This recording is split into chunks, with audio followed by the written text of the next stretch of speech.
7h, 9h. Europe 1 matin. Il est 7h12 sur Europe 1. Dimitri Pavlenko, vous recevez ce matin le constitutionnaliste Benjamin Morel. Bonjour Benjamin Morel. Bonjour. Bienvenue sur Europe 1. Tout à l'heure 10h, Marine Le Pen sera fixée sur son sort dans le dossier des assistants parlementaires des députés FN au Parlement européen.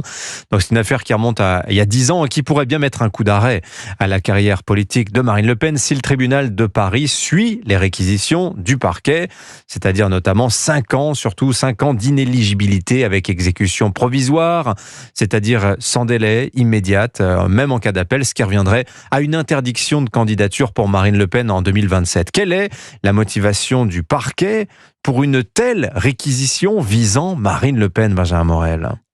C'est là que se niche entre guillemets toute la question aujourd'hui, parce que l'éligibilité à titre provisoire, ça n'a pas pour but de vous punir, c'est pas une peine au sens où il s'agirait de sanctionner une infraction. C'est en fait une mesure qui est une mesure ayant pour objectif de préserver l'ordre public. En d'autres termes, on présuppose que si on vous condamne à une peine à titre provisoire, que vous seriez amené à réitérer, perpétuer votre infraction d'ici à ce que vous soyez jugé définitivement. Et donc, dans ce cadre-là, ce que va devoir apprécier aujourd'hui le juge, c'est est-ce que Marine Le Pen serait amenée à réitérer l'infraction, à la perpétuer et mettre ça en balance avec, d'un autre côté, le droit des électeurs et son propre droit demain à être candidate. C'est ce qu'on appelle en droit un contrôle de proportionnalité. Et ce qu'on reproche à Marine Le Pen, ce que les juges lui reprochent, c'est d'avoir payé des employés à plein temps du parti avec de l'argent du Parlement européen. Est-ce qu'il y a un risque de récidive, selon vous, de Marine Le Pen ?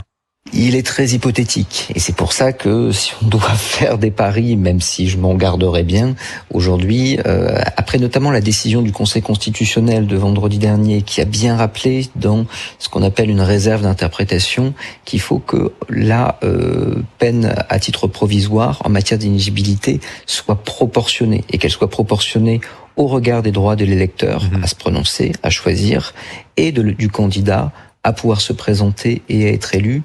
Il est vrai qu'aujourd'hui, le contrôle de proportionnalité semblerait peser plutôt du côté d'une non-application à titre provisoire de cette peine. Mais le juge aura peut-être d'autres interprétations, d'autres éléments à mettre en avant, ce qui n'empêchera pas ensuite Marine Le Pen, si jamais ça devait être le cas, de soumettre par exemple une question prioritaire de constitutionnalité et de refaire valoir la chose en appel. Alors, vous évoquez, Benjamin Morel, la décision de vendredi du Conseil constitutionnel qui était saisie par un élu local mahorais condamné pour détournement de fonds publics à une peine d'inéligibilité avec exécution provisoire.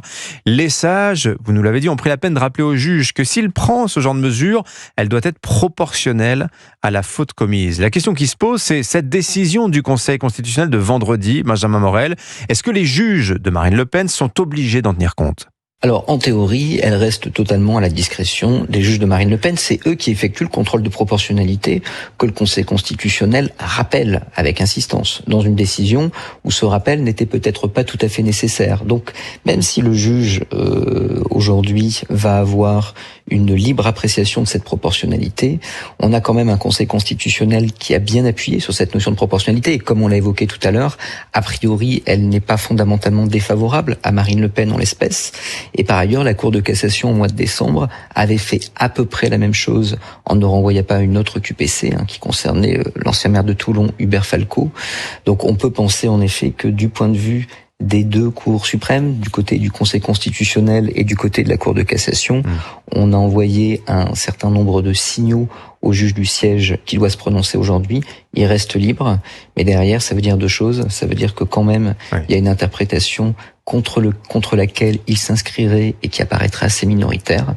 Et ça ouvre également pour Marine Le Pen, demain, si ça devait être le cas, des potentielles voies de recours. Ça veut dire qu'il y a quand même un vrai suspense aujourd'hui, là. Il y a un vrai suspense, évidemment. C'est-à-dire que le juge est libre, et même si, a priori, les signaux envoyés par d'autres cours vont dans le sens d'une non-prononciation d'éligibilité à titre provisoire, ça ne veut pas dire qu'il suivra cette décision-là. Donc il y a un suspense pour aujourd'hui, et si jamais il y a une condamnation à inéligibilité à titre provisoire, il y a un suspense également pour demain, puisque il va y avoir des recours, et qu'on ne sera peut-être pas tout à fait fixé sur l'affiche de 2027 au RN, à la sortie de ce jugement. Oui. Et est-ce que vous pensez, Benjamin Morel, qu'il y a eu un traitement particulier de défaveur pour Marine Le Pen, une sévérité particulière du parquet à son égard? Je pose cette question parce qu'il y a une affaire très voisine récente, celle des assistants des eurodéputés du MoDem, le parti de François Bayrou. Et là, aucune peine d'inéligibilité immédiatement exécutoire n'a été requise ni prononcée en première instance. Alors, les sommes engagées étaient quand même pas tout à fait les mêmes, pour être tout à fait honnête, ce qui peut expliquer une forme de différence de traitement. Il y a un principe d'individualisation des peines, c'est-à-dire que les mêmes faits, eu égard à leur gravité, à l'implication des acteurs, ne mènent pas forcément aux mêmes peines. Après, il faut pas oublier que ce sont des réquisitions. Et que le rôle d'un procureur, c'est d'effectuer une réquisition qui souvent, fait monter quelque peu les enchères. Ensuite, le juge du siège va prononcer la peine. Et donc, c'est vrai qu'on s'est beaucoup emballé sur ce qui relève de réquisition, et on peut le comprendre. Évidemment, les conséquences sont importantes pour Marine Le Pen. C'est quelque chose qui, évidemment, peut impacter fondamentalement sa carrière. Néanmoins, ça demeure des réquisitions.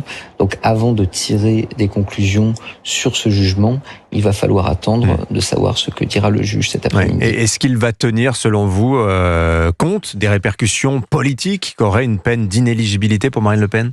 Bien sûr, et c'est le principe, encore une fois, du contrôle de proportionnalité. C'est-à-dire que vous avez d'un côté les chances que Marine Le Pen récidive avant un jugement définitif à l'issue de l'appel ou de la cassation, et vous avez de l'autre côté de la balance le droit dont seraient privés des électeurs de faire le choix d'un bulletin Marine Le Pen, et Marine Le Pen de présenter sa candidature.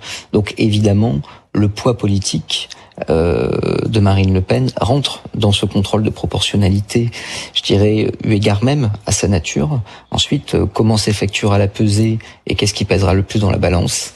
Ça, c'est à la discrétion du juge du siège tout à l'heure. Voilà, rendez-vous donc 10h. Merci beaucoup, Benjamin Morel. Merci à vous.